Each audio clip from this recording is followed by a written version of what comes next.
Welcome to GGL news. పాత్రికేయ మిత్రులందరికీ నమస్కారం. ముందుగా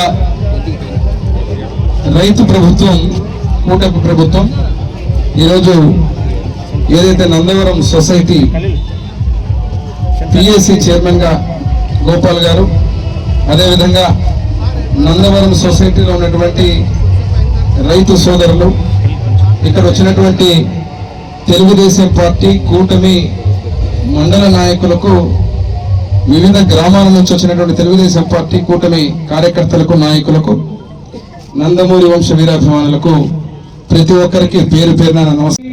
ముఖ్యమంత్రిని నోటికి వచ్చినట్టు హేళనగా మాట్లాడి వారి కుటుంబ సభ్యులు కూడా హేళన చేసి నీచాతి నీచంగా మాట్లాడిన పార్టీలో మీరుండి ఇంకో గమ్మత్యం అంటే బుట్టా రేణుకమ్మ గారిని ఒక విషయాన్ని గుర్తు చేయాలి. వారికి మహానాడు జరుగుతోంది, అప్పుడు మా పార్టీలో ఉన్నారు వారు మహానాడు జరుగుతున్నప్పుడు నర్సిరెడ్డి గారు అని చెప్పి తెలంగాణ నుంచి వారు పాపం జగన్మోహన్ రెడ్డి గారి గురించి మాట్లాడుతూ ఉంటే, ఆ రోజు అత్యధికంగా జగన్మోహన్ రెడ్డి గారిని, ఆయన మీద జరుగుతున్న వాస్తవాలను హాస్యాస్పదంగా చెప్తా అంటే అత్యంత ఆనందం పొందిన వ్యక్తి బుట్టా రేణుకమ్మ గారు. ఆ రోజు అందరూ చూశారు. రాష్ట్రం మొత్తం పాపం చాలా ఆనందపడి, చాలా నవ్వి, ఆ రాష్ట్రం మొత్తం ట్రోల్ అయింది బుట్టా రేణుకమ్మ గారి యొక్క హావభావాలు, నవ్వు, ఆనందం జగన్మోహన్ రెడ్డి గారి గురించి. మరి ఈరోజు క్యాన్సర్ గడ్డ రాయలసీమకి అయినటువంటి జగన్ రెడ్డి, ఖచ్చితంగా చెప్తాం, ఈ రోజు మేము మాట్లాడుతూ ఉంటే మీరు ఆ పార్టీలో ఉన్నందుకు కేవలం మీరేదో పాపం మనసు చంపుకొని మీరు కూడా మాట్లాడుతున్నారు తప్ప, మీకు తెలుసు ఇది క్యాన్సర్ గడ్డే అని. జగన్మోహన్ రెడ్డి ఒక క్యాన్సర్ గడ్డ రాయలసీమకి అనేది మీకు తెలుసు. ఆ రోజు పాపం చాలా ఆనందంగా నవ్విన మీరు ఈ రోజు పార్టీ మారి అక్కడ ఉన్నందుకు మాత్రం ఈ రోజు పేరుకు మాత్రం గౌరవించాలా? మాకు అర్హత లేదంటారు. అర్హత నాకు లేదా? రాష్ట్ర ప్రజలు ఈ రోజు ఉన్నటువంటి 2 సార్లు శాసనసభ్యులుగా నాకు ఇక్కడ గౌరవించారు ఎమ్మెల్యేలు ప్రజలు. ఎవరు తప్పు చేస్తారో ఎండగట్టాల్సిన బాధ్యత ఎమ్మెల్యేగా నా బాధ్యత.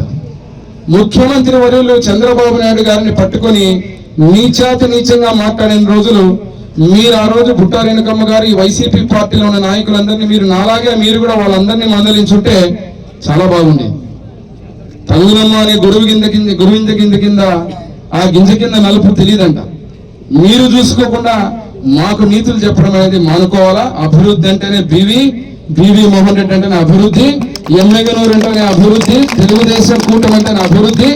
ఈ రోజు నేను చెప్పిన మెగా ప్రాజెక్టులన్నీ, ప్రతి ఒక్క ప్రాజెక్టుని మళ్ళీ ఏదైతే చెప్పామో అన్ని చేసుకుంటూ ముందుకు పోతున్నాం.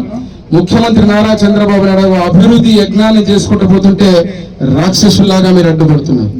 ఎవరైతే రాక్షస క్రీడ అనుభవించి గతంలో తప్పులు చేశారో చట్టరీత్యా వాళ్ళకి ఈరోజు శిక్ష పడతా ఉంటే మీరెందుకు ఉలిక్కిపడుతున్నారు?